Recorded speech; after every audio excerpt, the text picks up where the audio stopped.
turn the machine on. Denny Klein fires up his hot new invention. His machine emits a flame that feels only slightly warm to the touch. But watch what happens when he touches anything else. Instantaneously, I can burn a hole right down through the center of that brick. The flame instantly turns hotter than the surface of the sun. Heat so intense it takes only seconds to literally burn a hole through charcoal. 3 seconds turns a brass ball to glowing liquid metal. Tungsten lights up like a sparkler. Steel, lead, and other metals slices on contact. Yet the tip of the welder stays cool to the touch. No other gas will do this. Denny Klein uses an alternative fuel source once thought impossible. He says people still have trouble believing him when he reveals his liquid fuel. Water. Take water and electricity, and we break it down through our very unique electrolysis process. Klein has just patented his process of converting H2O to HHO, producing a gas that combines the atomic power of hydrogen with the chemical stability of water. It turns right back to water. You can see the water running off of this. Klein originally designed his water-burning engine for cutting metal. He thought his invention would replace volatile acetylene in welding factories. Then one day, as he drove to his laboratory in Clearwater, he thought of another way to burn his HHO gas. On a 100-mile trip, we use about 4 ounces of water.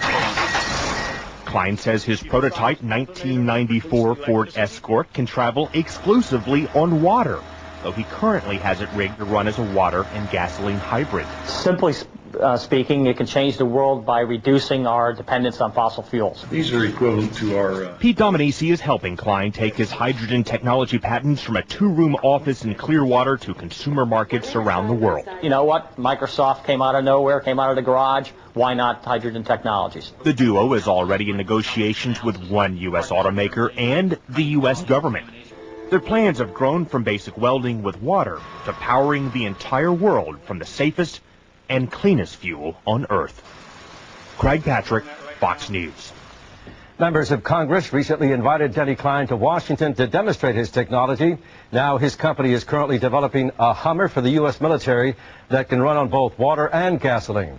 So far, his water-powered engines have passed all performance safety inspections, so all systems appear to be go right now, and gives new meaning to the term running water. You just have to hope that water prices don't go up like the gas.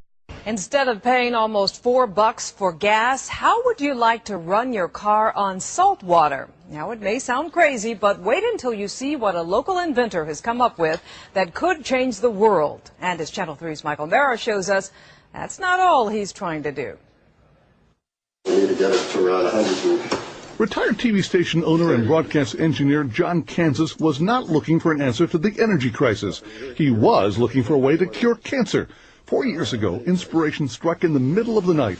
Why not use radio waves to kill the cancer cells? And the best thing that would work as antennas was I could find at 3 o'clock in the morning was my wife's pie pants. His wife Marianne heard the noise and found her husband inventing a radio frequency generator using her pie pans. I got up immediately and thought he'd lost it. Here are the basics of John's idea. Radio waves will heat certain metals like gold. Tiny bits of that metal are injected into a cancer patient. Those nanoparticles are attracted to the abnormalities of the cancer cell and ignore the healthy cells. The patient is then exposed to radio waves and only the bad cells heat up and die. Killing cancer cells is amazing, but John had also stumbled on yet another amazing breakthrough. You have enough in there? His machine could actually burn salt water. John Kansas discovered that his radio frequency generator could release the oxygen and hydrogen from salt water and create an incredibly intense flame. Just like that. If that was inside a car cylinder, you could see the amount of fire that would be in the cylinder. I can put my hand in here. Put your hand into the beam, nothing happens. Put in a fluorescent bulb and it lights up immediately. At the APV Company Laboratory in Akron, top engineers have checked out John's amazing invention and they were amazed. And we saw it go up to 1,500 degrees centigrade, the temperature. And it's incredible.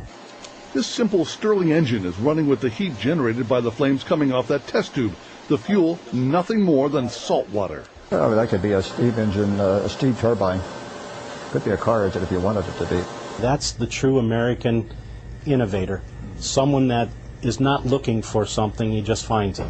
This is the most abundant element in the world, water. And salt water is everywhere. And to see it burn actually gives me chills. So imagine the possibilities. Salt water as the ultimate clean fuel, a happy byproduct of one man searching for a cure for cancer. In Erie, Pennsylvania, Mike O'Mara, Channel 3 News.